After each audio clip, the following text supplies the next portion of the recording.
वेळ निसटलेली. रामाला नमस्कार केला. पुजारींनी तीर्थ दिलं. तीर्थ घेऊन रुपयाचं नाणं ठेवलं. समोरच मारुती होता. त्याचेही मनोभावे दर्शन घेतले. कमानीबाहेर अंगाऱ्याचं कुंड होतं. अंगारा कपाळावरती लावला. समोर पिंपळाचा पार होता. त्यावर जाऊन महेशराव तथा आबा शांतपणे जाऊन बसले. हा त्यांचा रोजचा संध्याकाळचा नेम होता. आबा देशपांडे सरकारी नोकरीतून निवृत्त झाले होते. या गावात ते का आले? इथे त्यांची बदली का झाली? आबा मूळचे पालीचे. त्या गावी त्यांचं वडिलोपार्जित घर. आबांचे वडील कर सल्लागार, पतसंस्था, सरकारी बँक, सोसायटी, दूध डेऱ्या, मोठी दुकानं यांचे हिशेब ठेवत. वार्षिक ताळेबंद करायचं काम त्यांचं होतं. अत्यंत प्रामाणिक इसम. कामाचा मेहनताना मागून घेत. त्यात घासाघीस चालायची नाही. काम मात्र बरोबर वेळेत. पूर्ण धोतर, बिन कॉलरचा नेहरू शर्ट, सुती निळा किंवा तपकिरी कोट आणि गांधी टोपी असा वेश. 5.5 फूट उंचीची किंचित स्थूल देहयष्टी.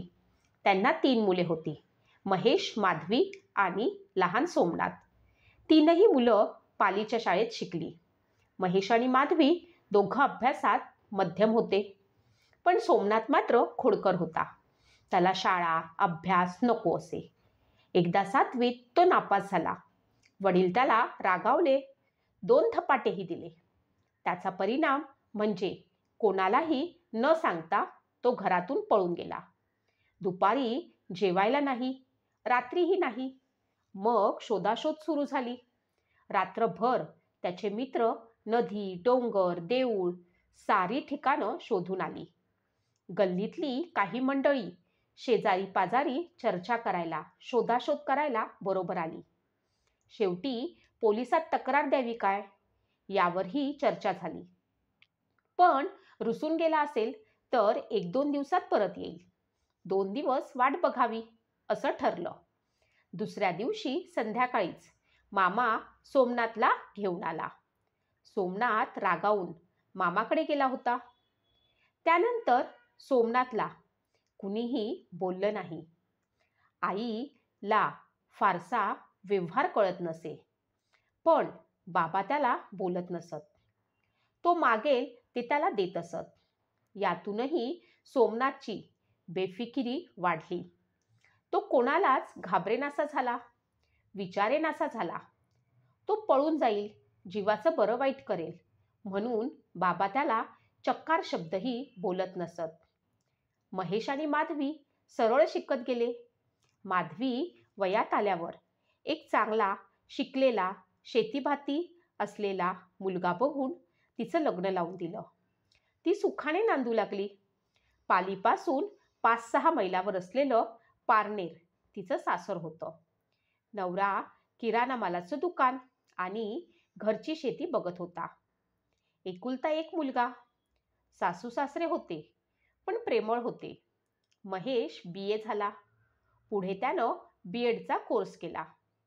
गावापासून 9 ते 10 मैलावरच्या शिरपूर या तालुक्याच्या गावातल्या हायस्कुलात तो शिक्षक म्हणून नोकरीला लागला. सोमनाथ 10वीला 2 वेळा नापास झाला. तिसऱ्यांदा जेमतेम काठावर पास झाला. 12वीतही एकदा नापास, मग काठावर पास. त्याला चित्रकलेची आवड होती म्हणून तो आर्ट कॉलेजमध्ये गेला. पण तोही कोर्स त्यानं नीट पुरा केला नाही. दरम्यान एका फोटोग्राफरशी त्याची मैत्री झाली. तो फोटोग्राफी शिकला. लगेच त्यानं बाबांकडे स्टुडिओची मागणी केली. हो नाही करता करता त्यांनी घराजवळच्या रिकाम्या जागेत अनेक खटपटी करून एक खोली बांधून घेतली. त्यात स्टुडिओचं साहित्य आलं. जवळपास 1.5-2 लाख खर्च आला. महेशने बाबांना यावेळी सांगितलं, बाबा एकदम एवढा खर्च? आधी तो कुठेतरी काम करून अनुभव घेऊ दे. लोकांच्या संपर्कात आल्यावर त्याला वेळेचं, कष्टाचं महत्त्व कळेल. पायरी पायरीनं उभं राहिलेलं बरं. बाबा गप्प बसले. काही बोलले नाहीत.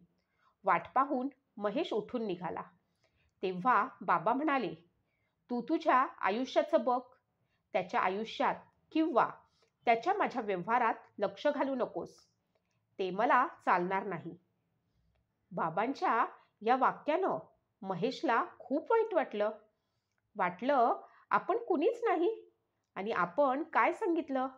बाबांच्या अशा वागण्यानं सोमनाथची बेफिकिरी वाढली. बाबा किती दिवस पुरणार आहेत त्याला. तो वयानं वाढेल पण समजुतीनं करता होणार नाही. याला जबाबदार बाबाच. पण बाबांना सांगून उपयोग नव्हता. काही बोलायचं म्हटलं तरी ते अंगावर येत. महेशचा पगार सुरू झाल्यावर बाबा म्हणाले, आता तू मिळवायला लागलायस. तूच घर चालवायचं.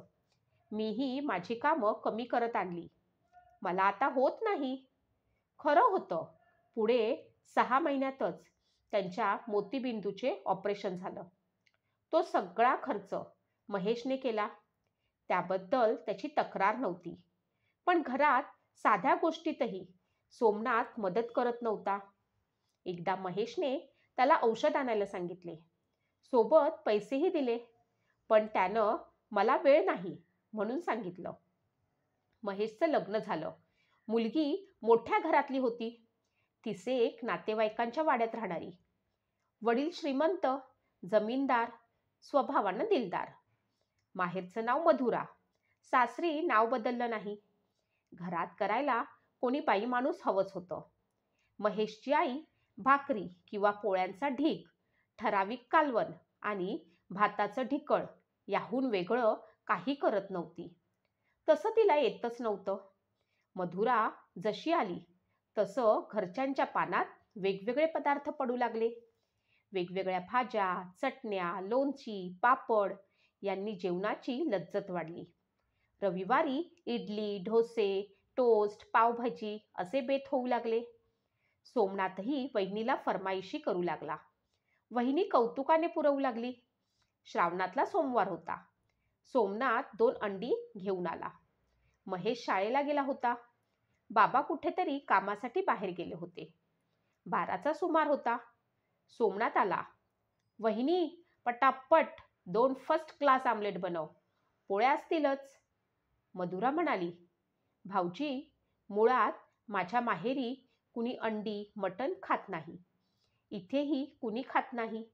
तरी मी तुम्हाला अधूनमधून नाक दाबून आमलेट बनवून देते. पण श्रावण महिना सुरू आहे. त्यातच गुरुवार आहे. आज मला करायला जमणार नाही. सोमनाथचा आवाज चढला. तो म्हणाला, मला आज आमलेट हवंय, कोणत्याही परिस्थितीत. मधुरा म्हणाली, आज आग्रह करू नका. यावर सोमनाथ चिडला. मधुरा तांदूळ निवडत होती. ते ताट त्यानं लाथेनं उडवून लावलं. हातातली अंडी तिथेच जमिनीवर आपटून फोडली. तावानं आदळआपट करून माडीच्या खोलीत जाऊन कॉटवर धडकन जाऊन पडला. सासू सगळं बघत होती. पण ती गप्प होती. मधुराला रडूच कोसळलं. रडत तिने जमीन साफ केली. सोमनाथचं ताट वाढलं. भाऊजी, जेवायला या म्हणून 2-3दा हाका मारल्या. आई, तुम्ही तरी त्यांना सांगा. आई काहीही न बोलता उठून दुसऱ्या खोलीत निघून गेली. संध्याकाळी महेश घरी आला. घर शांत होतं. 6-6:30ची वेळ होती. 10-1 मिनिटापूर्वीच सोमनाथ बाहेर पडला होता. महेशचा चहा पिऊन होईपर्यंत बाबाही आले. आले ते चिडूनच, सुनबाई, आज सोमनाथ जेवला नाही म्हणे. त्यांचं ताट वाढून तयार होतं. अजून तसंच आहे. झाकून ठेवलं मी. हाकाही मारल्या, ते आले नाहीत. मधुरा म्हणाली, त्याचा अपमान झाल्यावर तो जेवेल कसा. न बोलणारी आई यावेळी अचूक बोलली. आई, आज श्रावण महिन्यातला गुरुवार. आज जर त्यांनी अंड्याचं आमलेट करून मागितलं तर कोण करून देईल. हा त्याचा अपमान नाही. बाबा गरजले. अहो, मी त्यांना काही अपमानास्पद बोलले नाही. फक्त श्रावणातल्या गुरुवारी आमलेट करणार नाही असं म्हणाले. त्याला हवं ते या घरात मिळालं पाहिजे, बाबा म्हणाले. मधुराची सहनशक्ती संपली. ती म्हणाली, उद्या ते मला मटण शिजवायला सांगतील. होय, त्यानं मटण शिजवायला सांगितलं तर ते तुला शिजवावं लागेल, बाबा जोरात म्हणाले. मग मांसाहार करणारी, मांसाहारी जेवण बनवू शकणारी सून आणायची होती. माझी निवड का केलीत? मधुरा म्हणाली. बाबा एकदम रागानं थरथरत उठले. काल आलेली पोरगी तू मला उलट बोलतेस? महेश, बापाचा अपमान तू सहन करतोस? खेटरानं फोडून काढिला. माझ्या अपमानाचा परिणाम तिला कळू दे. सकाळपासून तो पोर उपाशी वाटेत मला भेटला. एवढंसं तोंड करून त्यानं मला सगळं सांगितलं. मीच त्याला आणि त्याच्या मित्राला मटणाचं चांगल्या हॉटेलला जेवायसाठी पैसे दिले. सकाळी उपासमार झाली, आत्ता तरी पोटभर जेवू दे म्हणून, आणि ही माझा अपमान करते. महेश, बघतोयस काय? वाजव तिच्या 2 कानाखाली. महेश एक शब्दही बोलला नाही. मधुराला घेऊन आपल्या खोलीत गेला.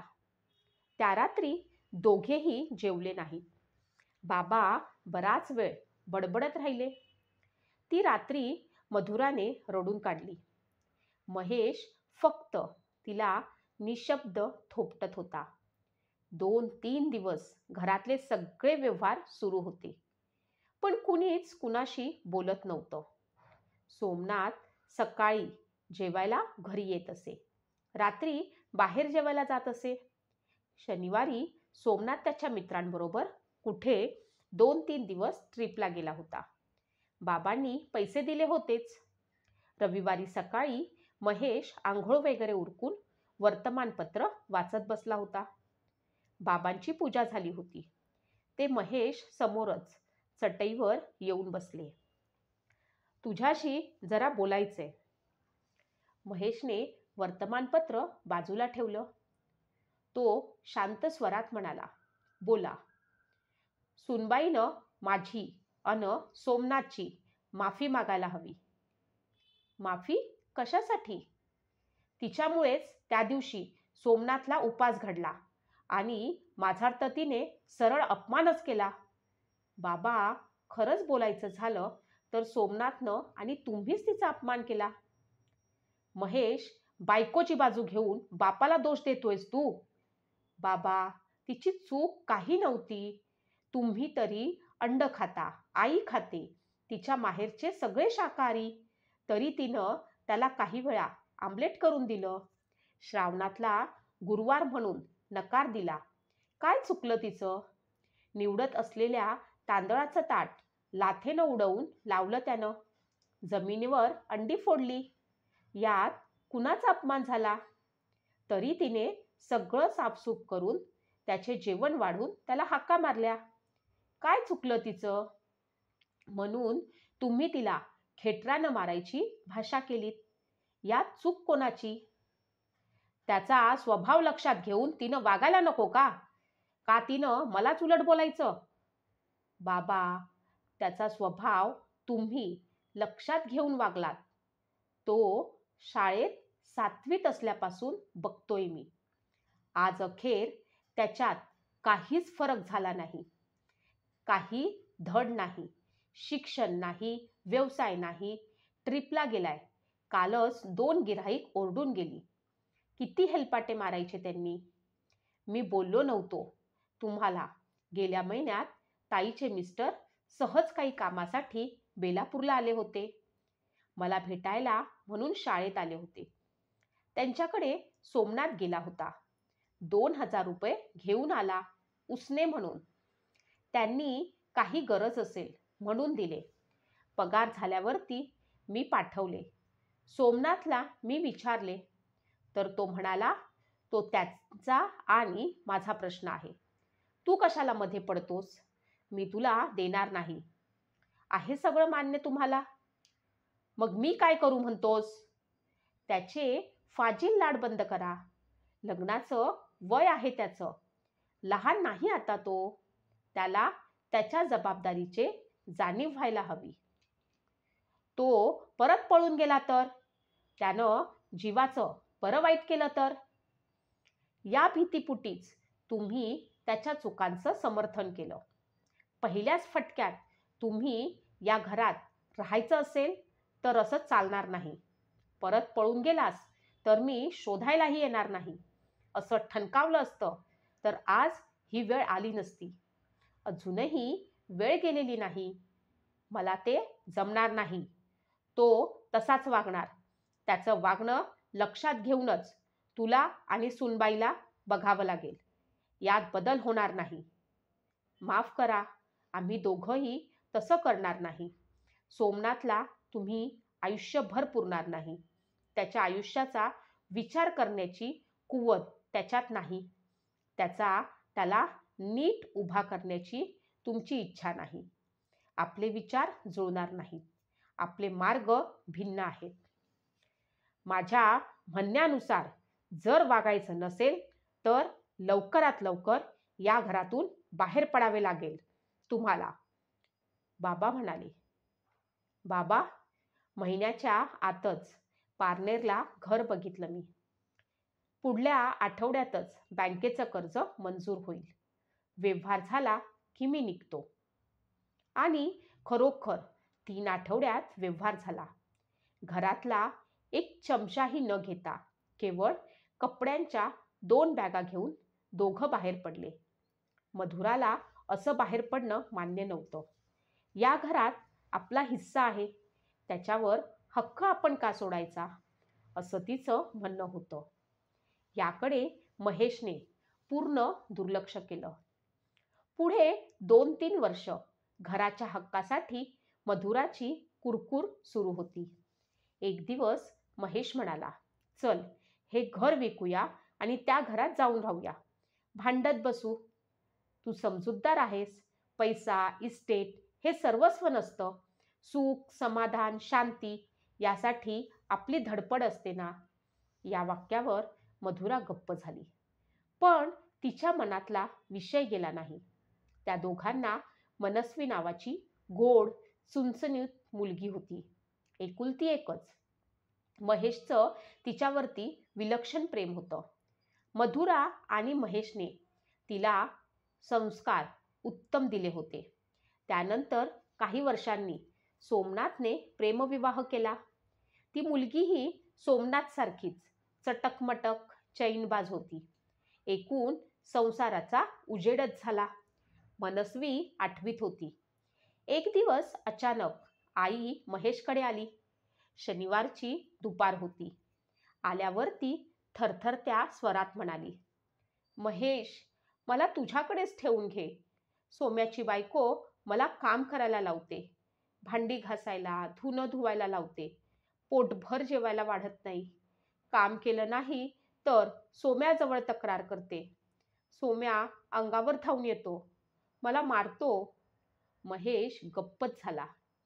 काही क्षणानंतर त्यानं विचारलं, आणि बाबा, त्यांचं काय? या प्रश्नावरती आई रडायला लागली. आवेग ओसरल्यावरती म्हणाली, आता ते काही बोलत नाहीत. मुके असल्यासारखेच घरात वावरतात. एक वेळचं जेवतात. रात्री केळी वगैरे खातात. काही वेळा काहीच नाही. दुसऱ्या दिवशी बाबा महेशकडे आले.